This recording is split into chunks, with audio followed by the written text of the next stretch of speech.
Hello everyone. Welcome back to our Geography NCERT series. In the last class, we explored Chapter 2, the globe, latitudes and longitudes. Today, we will dive into Chapter 3, motions of the Earth. Let's begin. The Earth exhibits two fundamental motions, namely rotation and revolution. Let's dive deeper into each of these motions, starting with rotation. Rotation is the spinning or the circular movement of the Earth on its own axis. As we saw in the last class, the Earth rotates counterclockwise, that is, from west to east, around this axis, just like a spinning top. It takes the Earth around 24 hours to complete one full rotation on its axis. This period is called a day. This rotation is Earth's daily motion and is responsible for the occurrence of day and night on Earth. Interestingly, the ancient Indian astronomer Aryabhatta correctly stated that the Earth rotates on its axis centuries before the idea was accepted by the Western world. This showcases the advanced knowledge of Indian scholars in ancient times. Have you ever wondered what would happen if the Earth didn't rotate? If the Earth didn't rotate on its axis, the portion of the Earth facing the Sun would experience constant day, bringing continuous warmth to the region, while the other portion would remain in perpetual darkness and would experience freezing cold all the time. Life in such extreme conditions would be nearly impossible. Now let's take a look at the Earth's axis. In this image, you can see the orbital plane of the Earth, or the ecliptic, and the perpendicular to the orbital plane. In the previous class, we saw that the axis is an imaginary line passing through the north and south poles around which the Earth rotates. We also saw that the Earth is not upright but rotates on a tilted axis. This axis is tilted at 23.5 degrees from the perpendicular to the orbital plane, or makes an angle of 66.5 degrees with the orbital plane. In general, we can say that the Earth is tilted at 23.5 degrees relative to the orbital plane. Here you're probably wondering what would happen if the Earth's axis was upright and not tilted. If the axis was upright, there would be no distinct seasons like summer, winter, spring, and autumn, and all places on the Earth would experience equal day and equal night of 12 hours each throughout the year. To sum up, rotation is the spinning or circular movement of the Earth on its own axis. This axis makes an angle of 23.5 degrees to the perpendicular to the orbital plane, or makes an angle of 66.5 degrees to the orbital plane. In general, the Earth is tilted 23.5 degrees relative to the orbital plane. The rotation of the Earth occurs in a counterclockwise direction, that is from west to east, and this causes day and night. One rotation of the Earth is called a day, and it takes around 24 hours. Now let's explore a key concept, the circle of illumination. The circle of illumination is a line or circle that divides the Earth into the daylit side and the dark side, or simply day and night. We know that the Earth receives light from the Sun, but due to its spherical shape, only half of the Earth is lit up at any given point of time. Here you can see that the side of the Earth facing the Sun experiences day, while the opposite side experiences night. However, like we saw, the Earth's axis is not upright but is tilted at an angle of 23.5 degrees. Due to this tilt, the circle of illumination does not actually align with the Earth's axis. This misalignment causes varying lengths of day and night across different parts of the world. And when combined with the Earth's revolution around the Sun, this leads to the formation of seasons. For example, during summer, the axis is tilted towards the Sun, making days longer and nights shorter in the northern hemisphere. Similarly, in winter, when the axis is tilted away from the Sun, the days are shorter and nights longer in the northern hemisphere.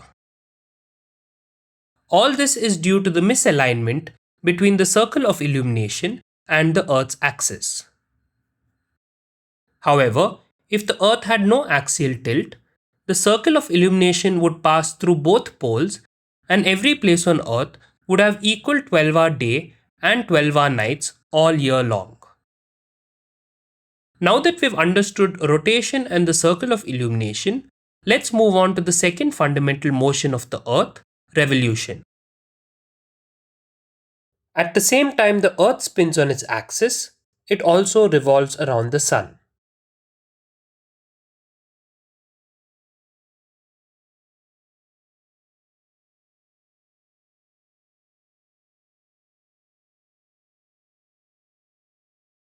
The movement of the Earth around the Sun in a fixed path or orbit is called revolution.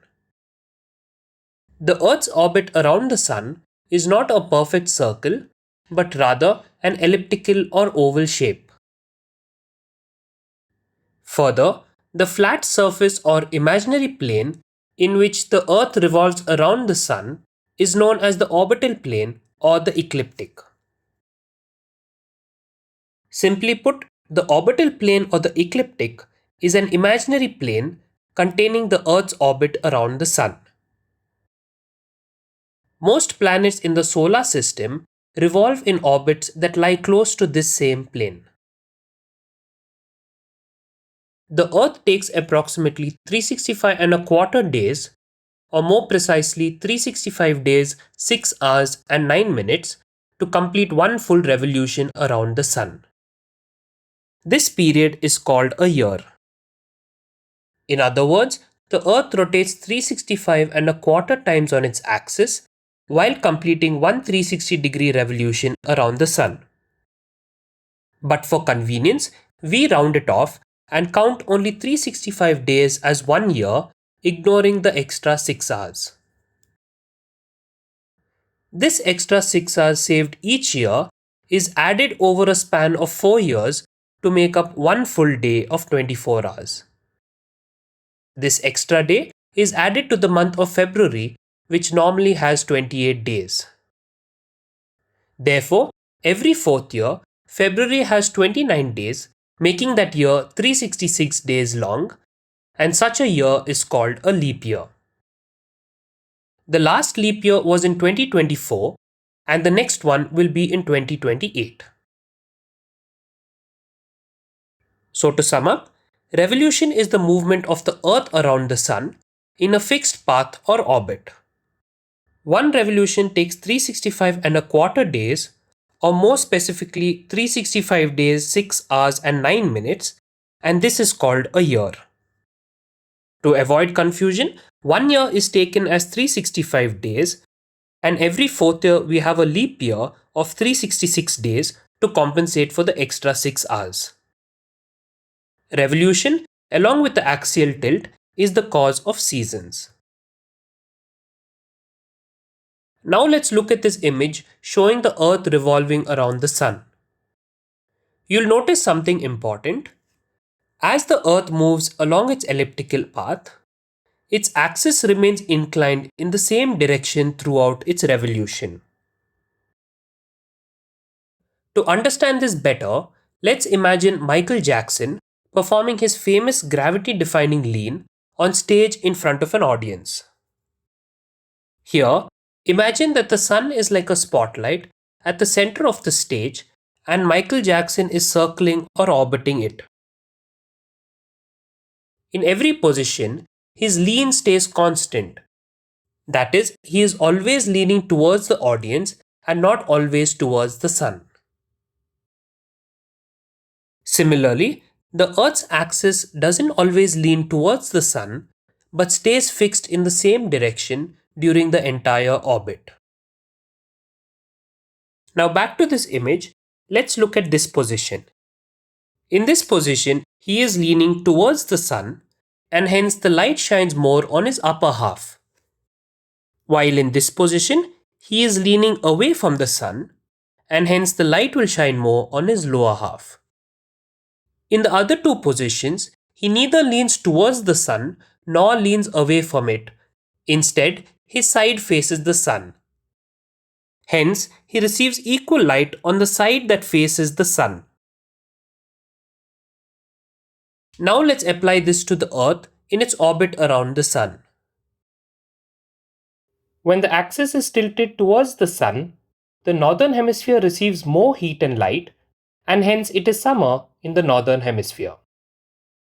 Whereas when the axis is tilted away from the Sun, the southern hemisphere receives more heat and light, resulting in summer in the southern hemisphere and winter in the northern hemisphere.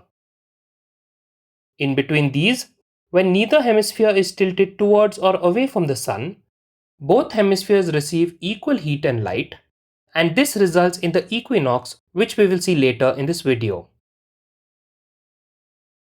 Before we move on to seasons, let's quickly revisit the concept of direct rays that we studied in the last class.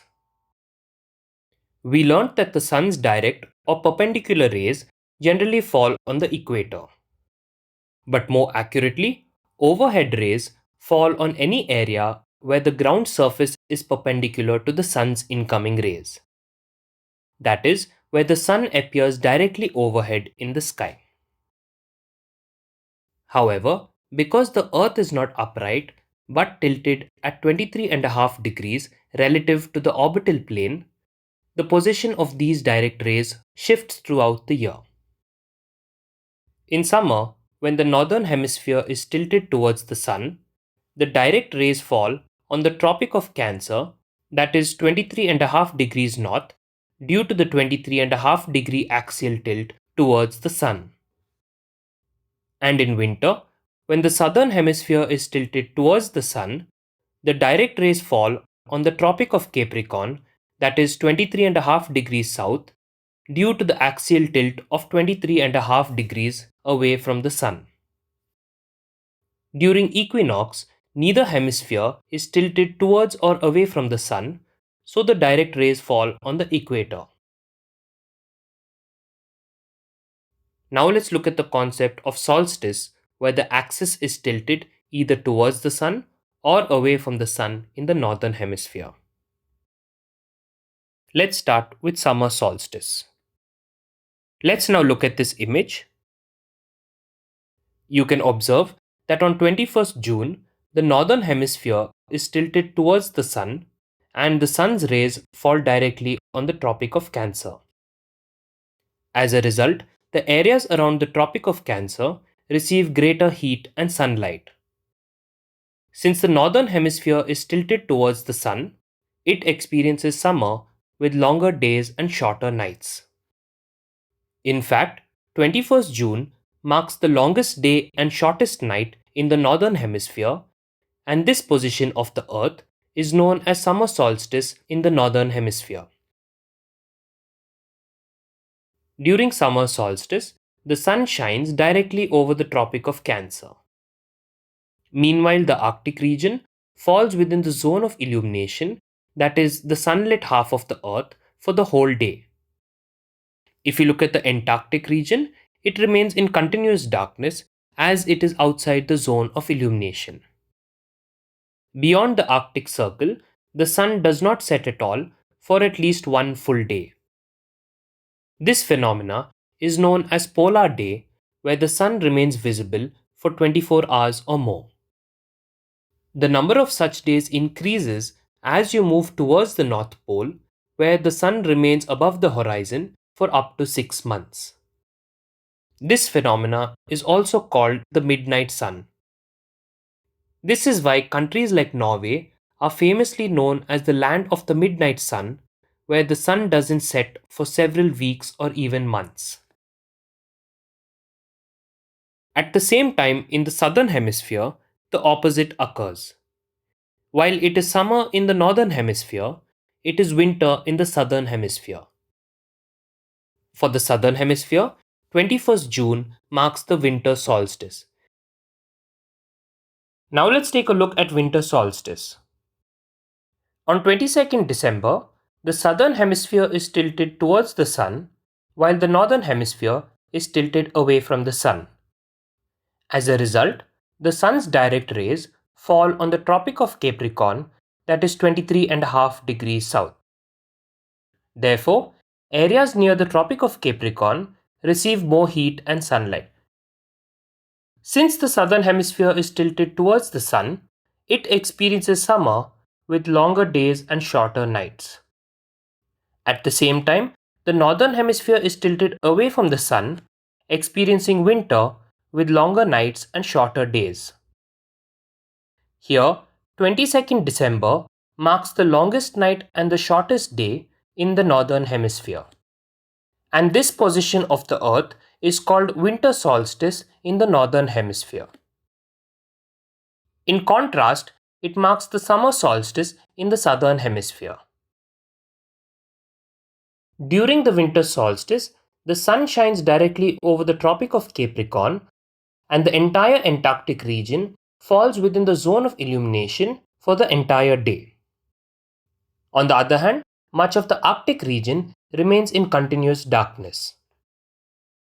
Beyond the Arctic Circle, the sun does not rise at all for at least one full day in a year. The sun stays continuously below the horizon for at least 24 hours during this time, and the number of such days increases as you move towards the North Pole. At the North Pole, this extends for up to 6 months of continuous darkness. This phenomena is called a polar night, meaning a period during which the sun does not rise above the horizon for 24 hours or more. Meanwhile, the opposite happens at the South Pole, where there are up to 6 months of continuous daylight. Interestingly, in Australia, which lies in the southern hemisphere, Christmas is celebrated in December during the summer season. Now that we've seen the concept of solstice, let's see the concept of equinox. On 21st March and 23rd September, the direct rays of the sun fall on the equator. At this position, neither of the poles nor hemispheres is tilted towards or away from the sun. Therefore, the Earth experiences equal day and equal night. This phenomena is called the equinox. Equi means equal and nox means night. Therefore, equinox is equal night. If you look at this image, you can see that the direct rays are now falling over the equator. You can also see that neither the North Pole nor South Pole is tilted towards the sun. And the circle of illumination passes through both North and South Poles, resulting in equal day and equal night across the planet. On 21st March, it is spring in the northern hemisphere. Spring is the season that comes after winter and before summer. This is when the weather becomes warmer, plants and trees begin to grow again, and flowers bloom for the preparation of summer. This spring equinox is known as the Vernal Equinox and occurs on 21st March in the northern hemisphere. For your information, ver means spring in Latin and vernal means of the spring. At the same time, in the southern hemisphere, it is autumn, and 21st March marks the autumnal equinox there. The opposite occurs on 23rd September. Now it is autumn in the northern hemisphere. Autumn is the season that comes after summer and before winter. Here, fruits and crops are now ready to eat and get harvested, while leaves change their color and fall in preparation for the upcoming cold winter. This is known as the autumnal equinox in the northern hemisphere, and occurs on 23rd September. In the southern hemisphere, it is spring season and 23rd September marks vernal equinox there. Now that we've seen the concept of solstice and equinox, let's now explore the different seasons on Earth. The year is divided into 4 seasons, each lasting about 3 months. However, the exact dates of seasons may vary depending on how we define them. According to astronomical seasons, which are based on the position of the Earth in its orbit around the Sun, summer solstice marks the start of summer, autumnal equinox marks the start of fall or autumn, winter solstice marks the beginning of winter, and vernal equinox marks the beginning of spring in the northern hemisphere. Whereas, according to meteorological seasons, which are based on temperature patterns over the year, summer occurs in June, July, and August, fall or autumn in September, October, and November, winter in December, January, and February, and spring in March, April, and May. Next, let's see the seasons of India. India, being a tropical country located relatively near the equator, does not experience distinct spring and autumn seasons like countries in higher latitudes. Instead, it has a monsoonal climate characterized by 3 major seasons, that is, the summer season, the rainy season or monsoon season, and the winter season. According to India.gov.in, the seasons in India are defined as follows. The summer or pre-monsoon season occurs from March to early June. The monsoon or the rainy season occurs from June to September. The post-monsoon or the northeast monsoon occurs from October to November. And the winter season occurs from December to February. Let's quickly sum up what we've seen so far. First, we'll see the summer solstice and the winter solstice. The summer solstice occurs on 21st June, and this day marks the longest day and shortest night in the northern hemisphere. During the summer solstice, the northern hemisphere is tilted towards the sun, and the direct rays of the sun fall over the Tropic of Cancer. We also saw the concept of polar day and midnight sun, where the sun does not set for 24 hours or more beyond the Arctic Circle. Then we saw the winter solstice. The winter solstice occurs on 22nd December, and this day marks the longest night and shortest day in the northern hemisphere. During the winter solstice, the southern hemisphere is tilted towards the sun, and the direct rays of the sun fall over the Tropic of Capricorn. Here we saw the concept of polar night, where the sun stays continuously below the horizon for at least 24 hours beyond the Arctic Circle. Then we saw the vernal equinox and the autumnal equinox. The vernal equinox occurs on 21st March, and on this day, the entire Earth experiences equal day and equal night. During the vernal equinox, neither hemisphere is tilted towards the sun, and the direct rays of the sun fall over the equator. Also, the vernal equinox marks the beginning of spring. Then we saw the autumnal equinox. The autumnal equinox occurs on 23rd September, and once again, the Earth experiences equal day and equal night. Like the vernal equinox, neither hemisphere is tilted towards the sun, and the direct rays of the sun fall over the equator. Also, the autumnal equinox marks the beginning of autumn. To put it in chronology, the summer solstice occurs on 21st June. Then we have the autumnal equinox, which occurs on 23rd September. Then the winter solstice, which occurs on 22nd December. And lastly, the vernal equinox, which occurs on 21st March. Then we saw the different seasons in the northern hemisphere. Summer occurs in June, July, and August. Autumn occurs in September, October, and November. Winter in December, January, and February. And spring in March, April, and May. Lastly, we saw the seasons of India. According to India.gov.in, the summer season occurs from March to June. The monsoon or rainy season occurs from June to September. The post-monsoon or northeast monsoon occurs from October to November. And the winter season occurs from December to February. That brings us to the end of Chapter 3. In the next video, we'll explore Chapter 4, Maps.